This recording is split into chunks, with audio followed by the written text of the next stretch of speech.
এমন একটা স্ত্রী যদি পাইয়া থাকো রে মুমিন, তুমি বাইরে বাইরে কষ্ট করবা, তোমার স্ত্রী ঘরে বসে নামাজ পড়বে, যায় নামাজ বিছাইয়া দোয়া করবে, জান্নাতের বাগান তুমি পেয়েছো। মদিনার নবী বলেন, আমি মুহাম্মদের জীবনটাও শুরু জীবনটাই এমন ছিল। আম্মা জান আয়েশা বলেন, আমি দেখি নবী আমার হুজরায় বসে কান্না করেন। আমি আয়েশা ভয় পেয়ে গেলাম, ও পয়গম্বর কেন কাঁদেন? আমি আয়েশার কোনো বেয়াদবি হয়েছে নাকি? বলে কেন? আয়েশা রাদিয়াল্লাহু আনহা বলেন, পয়গম্বর 6 বছর বয়সে আমার সাথে আপনার বিয়া হয়েছে। আমি আয়েশার বয়স কত? 6 বছর আমি আয়েশার বয়স। আপনার সাথে তখন আমার বিবাহের বন্ধন হলো। আমি আয়েশার যখন 9 বছর বয়স হলো, তখন আমি আপনার ঘরে আসলাম। ও পয়গম্বর, আমার বয়স মাত্র চলতেছে এখন 10, 11, 12। আম্মা জান আয়েশার 6 বছরে বিয়া, 9 বছরে নবীর ঘরে আসলেন।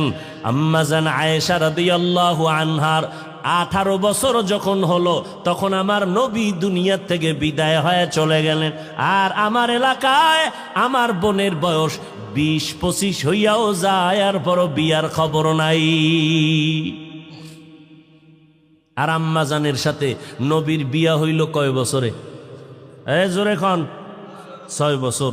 নবীর ঘরে গেলেন কয় বছরে? 9। নবীর ঘরে নবী বিদায় নিলেন কয় বছরে?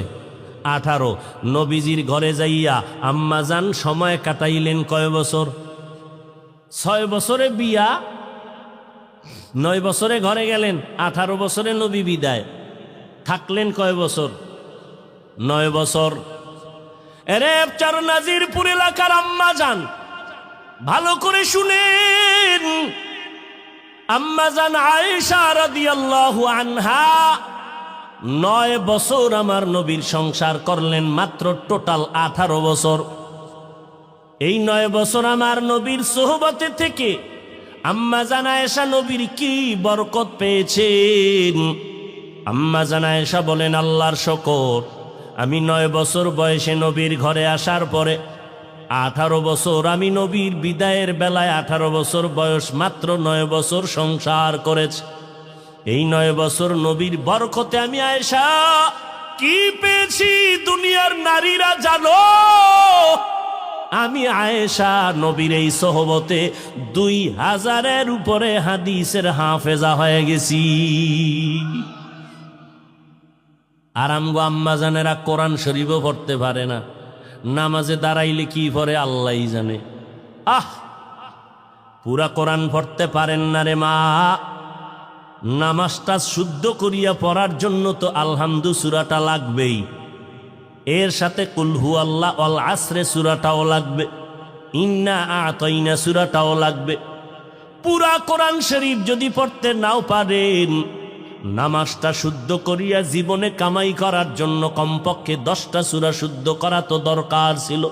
এরে আম্মা জান, ইমাম গজালি রহমাতুল্লাহ আলাইহি বলেন, দুনিয়ার প্রত্যেকটা সন্তানের জন্য প্রাথমিক শিক্ষিকা হলো তার কলিজার টুকরা মা। এরে আম্মা জান, আপনাদের কপাল কত ভালো, আপনারা নবীদের মা, সাহাবায়ে কেরামের মা, আউলিয়ায়ে কেরামের মা, হাফেজে কোরআনের মা। আরে আম্মা জান, আপনারা তো বড় বড় আদর্শওয়ালা সন্তানের মা। আরে আম্মা জান, আপনারা তো আম্মা জান আয়েশা রাদিয়াল্লাহু আনহার মতো নারী, খাদিজা রাদিয়াল্লাহু আনহার মতো নারী। আপনারা তো নবীর কলিজা টুকরা ফাতেমা রাদিয়াল্লাহু আনহার মতো নারী।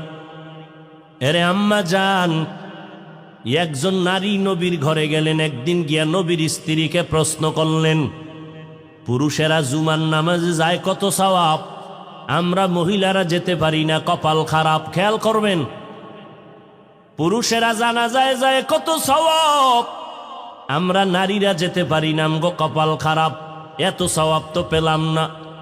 পুরুষেরা ঈদের নামাজে যায়, কত সওয়াব, আমরা নারীরা যেতে পারি না, আমগো তো সওয়াব পেলাম না। পুরুষেরা জিহাদের ময়দানে গিয়া সওয়াব কামাই করে, আমরা তো যেতে পারি না। এই প্রশ্নগুলো একজন এলাকার নারী নবীর স্ত্রীকে করা মাত্র মদিনার নবীর স্ত্রী পয়গম্বরের দরবারে গেলেন। পয়গম্বরের দরবারে যাইয়া নবীকে যখন এই কথাগুলো শুনায়া দিলেন, মদিনার নবী ডাক দিয়া কয়, ও বিবি, ওই মহিলা সহ সারা দুনিয়ার মহিলাদের এই বিধানটা জানায়া দাও। এই নারীরা ভালো করে শুনো, পুরুষেরা জিহাদের ময়দানে গিয়া সওয়াব পায়, জুমায় গিয়া যত সওয়াব পায়, ও নারীরা পুরুষেরা ঈদের নামাজে গিয়া যত সওয়াব পাবে, আম্মা জান, আল্লাহ আপনাদের মর্যাদা বাড়ায় দিয়েছেন, মদিনার নবী মর্যাদা বাড়ায় দিয়েছেন।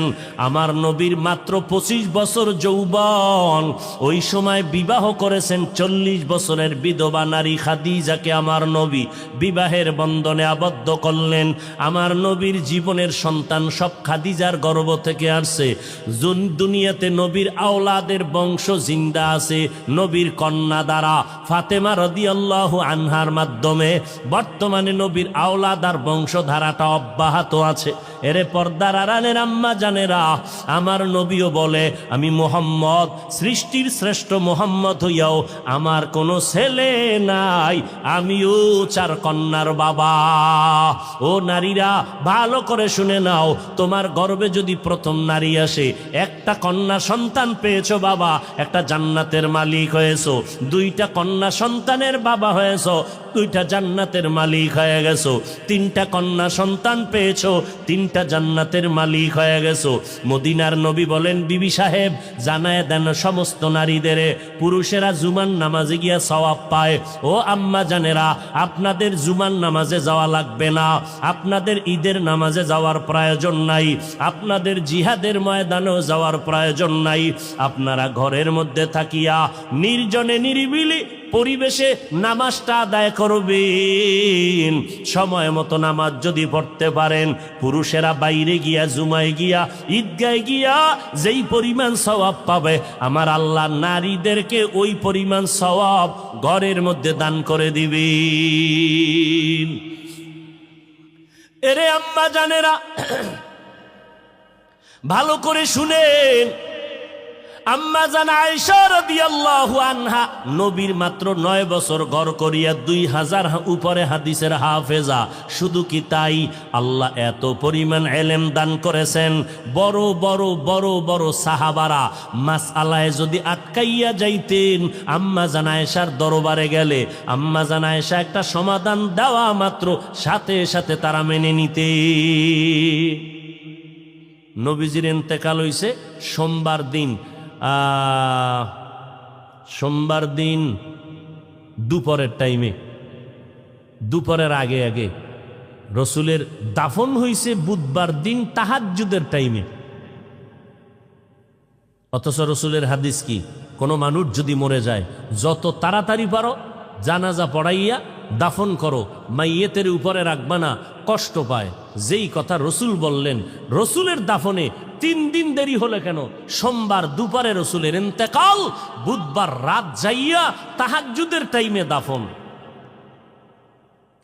বড় বড় 2টা কারণে রসুলের দাফনে সমস্যা ছিল। ওই 2টার সমাধান একটা দিছেন আবু বকর সিদ্দিক, আম্মা জান আয়েশা রাদিয়াল্লাহু আনহার বাবা। আর এক কঠিন সমস্যার সমাধান দিয়েছেন আম্মা জান আয়েশা রাদিয়াল্লাহু আনহা। এরপরে দাফনের ব্যবস্থা হয়েছে।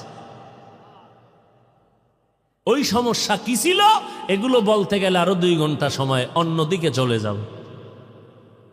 ভাইরা আমার, এরে আম্মা জানেরা, ওই আল্লাহর বান্দা ওমরে ফারুকের সামনে দাঁড়ায় কান্না করে, পয়গম্বর, আমার ঘরে একজন বিবি আর আমি স্বামী, আর কেউ নাই। আল্লাহর কুদরত, আল্লাহর কাছে কান্না করেছি, আল্লাহ আমার স্ত্রীর গর্ভে একটা নেককার সন্তান দাও। আমি কান্না করে করে আল্লাহর কাছে নামাজে দোয়া করেছি,